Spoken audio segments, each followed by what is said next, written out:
ગામનું ગામ, નાનું એવું ગામ, અને એક ઈ વરનો જુવાનીઓ કંદોઈને ત્યાં રહીને કે છે કે 2 કિલો લીસા લાડુ આપો ને ભાઈ. એ કંદોર 2 કિલો લીસા લાડુ આપો ને. એટલે એ કંદોર પણ આમ જુવાનીને ઓળખતો હતો કે એલા એ શું છે ભાઈ, ક્યાં મહેમાન આવ્યા છે? જુવાનીઓ કે ના ના, મારી બાનું શ્રાદ્ધ છે. શ્રાદ્ધ છે તો કંદોરના કાને પીડો. અને કંદોરે તરત જ પેલા જુવાનીએ સામે જોયું. એટલે એ તું તો ચંપાબેન નો દીકરો છો ને? હા. તો કે ચંપાબેન તો હમણાં જ મંદિરે ગયા, તારી બા તો હજી જીવે છે અને એનો શ્રાદ્ધ કે મારી બા તો જીવે છે હજી. અને તરત જ પેલા દુકાનદારનો બાટલો ફૂટી ગયો અને એને ખબર લાગ્યો કે તારી બા જીવે છે તો એનું શ્રાદ્ધ કે મા બાપ હાવ ન જ રમતા હોય ને તો વૃદ્ધાશ્રમમાં મૂક્યા હોય પણ સા આમ ન કરાય. આ તો શું બોલી રહ્યો છે, તને કઈ ભાન છે? આ તો શું કરી રહ્યું છે, તને કઈ ભાન છે? આ તારા જેવા જવાનીઓએ કળજુગ લાવી દીધો છે.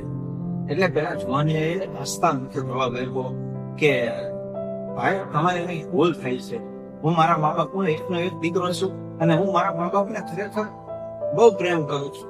એ મારા મા બાપ મરી જાય અને પછી કાગલા કૂતરાને એની બધી પહોંચાડે કે ન પહોંચાડે એ કોઈ ગેરંટી નથી. મારા મા બાપને લીસા લાડુ બહુ પસંદ છે એટલે જીવતા જીવ જ્યારે માંગે ને ત્યારે હું એની થાળીમાં મૂકી દઉં છું. અને એટલે હું કહું છું કે મારી બાનું શ્રાદ્ધ છે. તમારી સમજવામાં ભૂલ છે.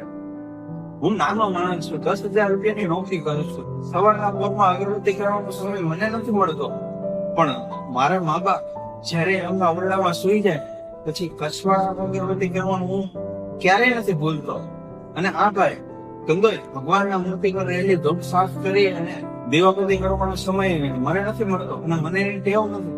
સવારના પોરમાં પૂજા અર્ચના તો મારી બા કરે છે, પણ કંદોયભાઈ મારી બા સગે ને કે મારા બાપુજી ચાલે એ પેલા દરરોજ સવારે આપણે વહેલા ઉઠીને મારા બા કે મારા બાપુજીના ચશ્મા પર રહીને ધૂળ સાફ કરવાનું કોઈ દિવસ નથી ભૂલતો. અને સાંભળે કંદોય જેમ તેને વાત કહું, મારા બાપુજીને કમરમાં તકલીફ છે એટલે એમને સુવા બેસવામાં તકલીફ પડે છે.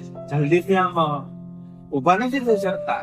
સવારના પોરમાં એમને ખાટલાથી તેડી અને ટોયલેટ સુધી હું લઈ જાઉં છું અને એ જે 10 પગલા હું ભરું છું ને એમાં હું મારા ઈષ્ટદેવ મારા કુલદેવ મારા પરમાત્માને કહી દઉં છું કે હે ભગવાન, મારાથી કદાચ 25-50 હજાર રૂપિયા ભરી અને મારા મા બાપના બદરી ખેલા હું કદાચ નહીં મોકલી શકી, પણ હે પ્રભુ આ 7-8-10 પગલા ચાલુ છે ને એમાં જ મારું કેદાર, એમાં જ મારું બદ્રી, એમાં જ મારું હરિદ્વાર છે, એમાં જ મારું કાશી છે.